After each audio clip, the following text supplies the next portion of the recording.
It all started with a swipe. Like so many others, I was on Tinder, looking for something casual, maybe a date or two, and if I was lucky, someone worth keeping around. I never expected that one innocent swipe would lead to a nightmare that would haunt me forever. Her name was Emily. Her profile pictures were stunning. She had this perfect smile, long brown hair that looked like it belonged in a shampoo commercial, and eyes that seemed too beautiful to be real. In her bio, she described herself as adventurous and spontaneous, which instantly drew me in. I was bored scrolling mindlessly and swiped right. Within minutes, I had a message. "Hey, I'm Emily. What's your idea of a fun night out?" It was one of those casual messages that felt comfortable. I replied, and we quickly hit it off. Our conversation flowed easily. She had the kind of charm that made you forget she was a stranger. We talked about everything from movies to our favorite places to travel. She seemed like the perfect match. After a few days of chatting, we agreed to meet up. She suggested a local bar. "It's a dive bar, but it's got a vibe," she said. I was intrigued. I like dive bars. They had character, and I preferred a more laid-back setting for a first date. We agreed to meet at 8 p.m., and she promised to wear something comfortable but cute. I arrived early, not wanting to be late, and found the bar easily. It was tucked away in a corner of town, hidden behind some old buildings. The neon lights above the door flickered sporadically, making the place look even more mysterious. The bar wasn't crowded, which was perfect. I found a seat and waited. Around 8:15, she walked in. She looked exactly like her photos. Perfect. But there was something about the way she walked in. Her steps were slow, deliberate, almost as if she knew I was watching her. Her smile, too, was a little too wide, almost unnerving. "Hey!" She greeted me, and her voice was soft, but there was an underlying tension in it, like a tight string that could snap at any moment. "Hey, Emily, glad you could make it." I stood up to greet her, and she immediately hugged me. Her skin felt cold, like she had been standing outside in the chilly air for hours, but it was a warm night. I didn't think much of it at the time, but I would later learn to regret not paying more attention to the strange little details. We sat down at the bar, and she ordered a whiskey straight. I thought it was odd, but I didn't question it. I had only ordered a beer, and we began to chat. She seemed normal at first, but there was a strange quality to her eyes, like she was looking through me rather than at me. Her gaze was intense, almost too intense.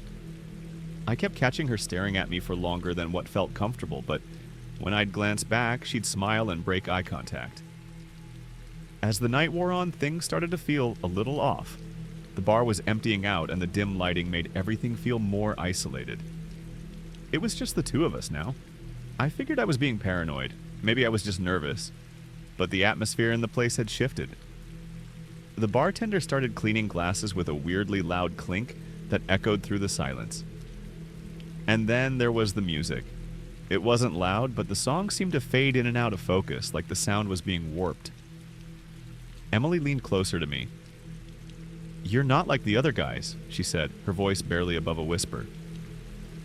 "What do you mean?" I asked, not sure where she was going with this.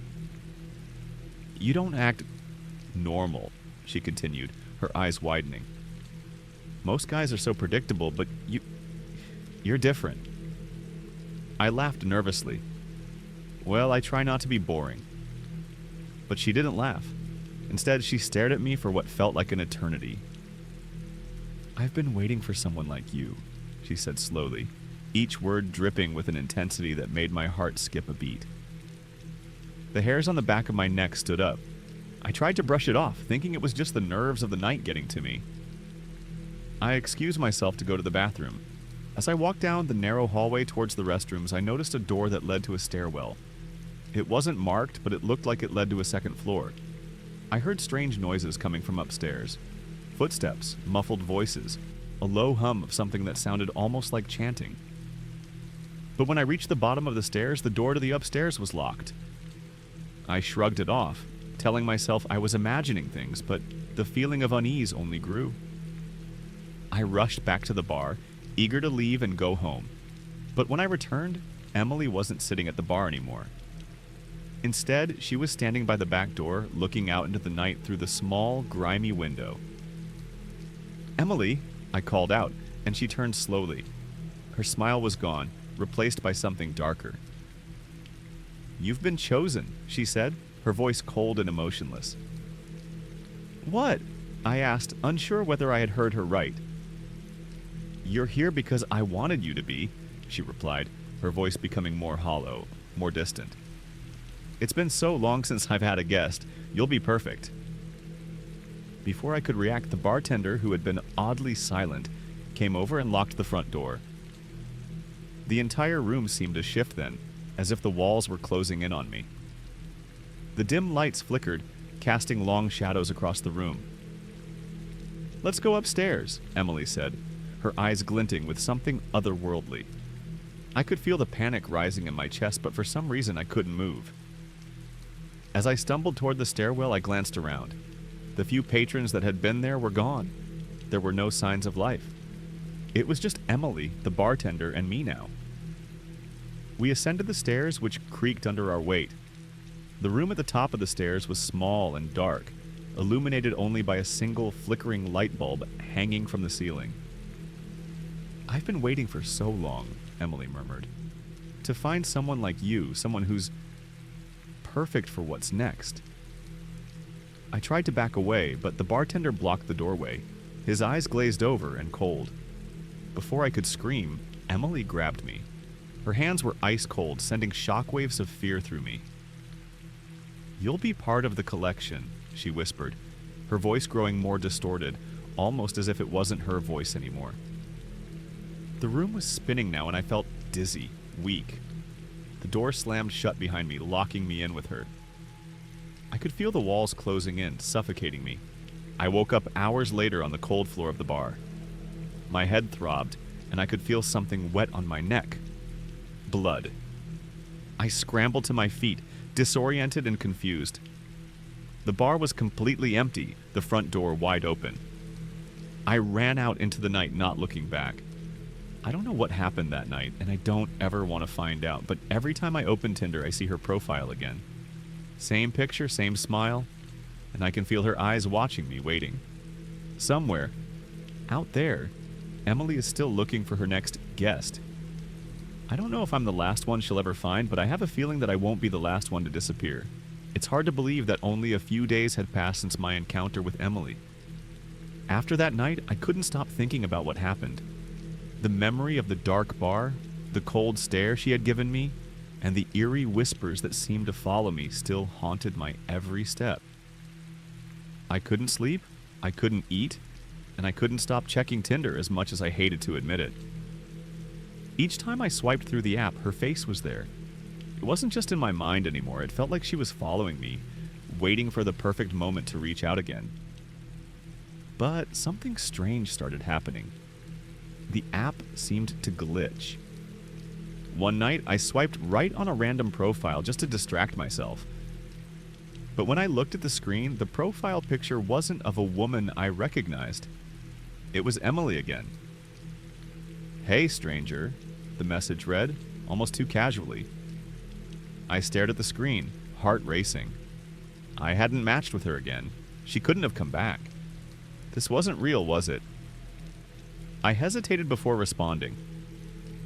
"Emily," I typed. "How did you—" The reply was immediate.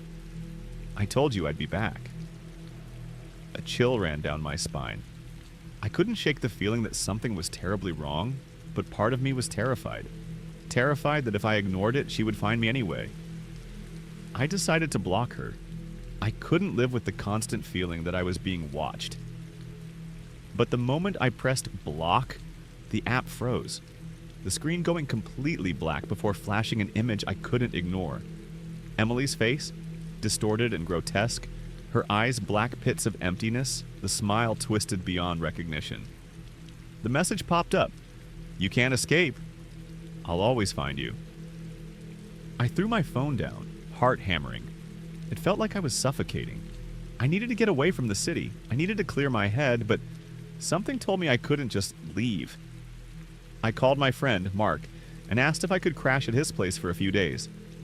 He didn't ask many questions, I didn't give him many answers. I just needed a change of scene. Mark lived in a small house out in the countryside, far from the city's distractions. I thought maybe a quiet place would help me forget about everything, but that wasn't the case. The night I arrived, everything seemed off. The house felt cold despite the heat of the summer night. Mark greeted me at the door, but he seemed different. Pale, distant, and a little too eager to make me feel at home. "You okay?" he asked, his eyes darting around like he was afraid of something or someone else being there. "Yeah, just needed to get out of the city for a while," I said, trying to shake off the unease. But that night, I couldn't sleep. My mind raced with thoughts of Emily and the twisted messages she had sent me. I kept hearing things from upstairs, whispers, soft and muffled.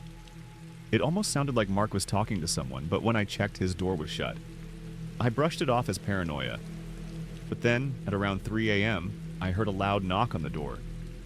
It wasn't Mark's door, it was the front door. I went downstairs slowly, my heart thudding in my chest. I peeked through the peephole and froze. There, standing in the dark, was Emily. Her face was even more grotesque than I remembered. Skin pale as death, her eyes black voids, her lips twisted into a grin that stretched impossibly wide. I stepped back, panic flooding my chest. My hands were shaking. I ran back upstairs and locked myself in the bathroom. I didn't know what to do. I tried calling Mark, but the phone rang and rang with no answer. I sent a message. "Emily's here. Please help." No reply. Minutes passed. Hours felt like days. I couldn't leave. I couldn't even move. Suddenly, I heard footsteps outside the bathroom door. A whisper. "I told you I would find you. You shouldn't have run." It was Emily's voice, but it wasn't her. The sound of her voice distorted, like something was speaking through her. It made my blood run cold. I pressed myself against the corner of the room, trying to stay as quiet as possible. I could hear her breathing now, slow, deliberate, just outside the door. I don't know how long it was, but eventually the sound of her footsteps faded away. When I felt it was safe, I opened the door, but the house was completely silent. The front door was wide open, the screen door swaying in the wind. I ran downstairs trying to find Mark, but there was no sign of him. The house was empty. The strangest thing? There was no trace of Emily either. Not a single sign she'd been there. But I wasn't alone. I found Mark's phone on the kitchen counter, unlocked and showing a message from an unknown number. It read, "She's not the one you should be worried about. The one who chose you will never let you go." I don't know who sent it, but it sent a jolt of terror through me. I knew that I had to leave. Right then, right there. I didn't care about Mark. I ran out of the house into the night, not looking back. I drove, my hands shaking on the wheel, my eyes constantly darting to the rearview mirror.